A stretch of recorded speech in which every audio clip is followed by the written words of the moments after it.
Term insurance, ULIP, endowment, money back ఇలా 100 పైగా policies ఉన్నాయి. బట్ అందులో మీకు బెస్ట్ పాలిసీ ఎలా సెలెక్ట్ చేసుకోవాలి? 1 మినిట్లో ఎక్స్‌ప్లెయిన్ చేస్తా. వీడియో సేవ్ చేసుకోండి. First term insurance. ఇది మోస్ట్ కామన్ లైఫ్ ఇన్సూరెన్స్. సింపుల్‌గా చెప్పాలంటే మన లైఫ్‌కి ఏమైనా రిస్క్ జరిగితే మన యాబ్సెన్స్‌లో ఫ్యామిలీకి డెత్ బెనిఫిట్ ఇస్తారు. ఒకవేళ మీ ఫ్యామిలీ అంతా మీ ఇన్కమ్ మీద డిపెండ్ అయితే టర్మ్ ఇన్సూరెన్స్ కంపల్సరీగా తీసుకోవాలి.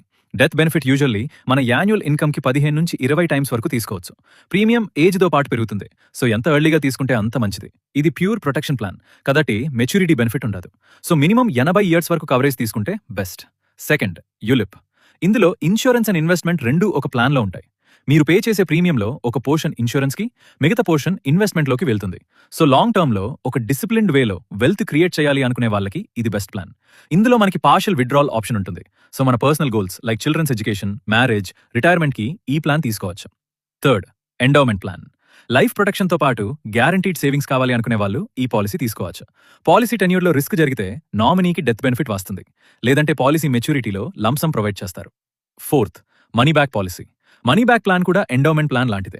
కానీ మెయిన్ డిఫరెన్స్ ఏంటి అంటే మనీ కోసం మెచ్యూరిటీ వరకు వెయిట్ చేయాల్సిన అవసరం లేదు. పాలసీ పీరియడ్లో రెగ్యులర్ పేఅవుట్స్తో పాటు మెచ్యూరిటీలో లంసమ్ కూడా వస్తుంది. రిటైర్మెంట్ తర్వాత రెగ్యులర్ ఇన్కమ్ కావాలి అనుకునే వాళ్ళకి ఈ ప్లాన్ బాగా యూజ్ అవుతుంది. ఇందులో మీకు ఏ పాలసీ బెస్ట్ అని మీ రిక్వైర్మెంట్ బట్టి మీ ఏజెంట్ మీకు సజెస్ట్ చేస్తారు. పైన చెప్పిన policies detail report and agent number కావాలి అంటే ఏజెంట్ అని కామెంట్ చేయండి.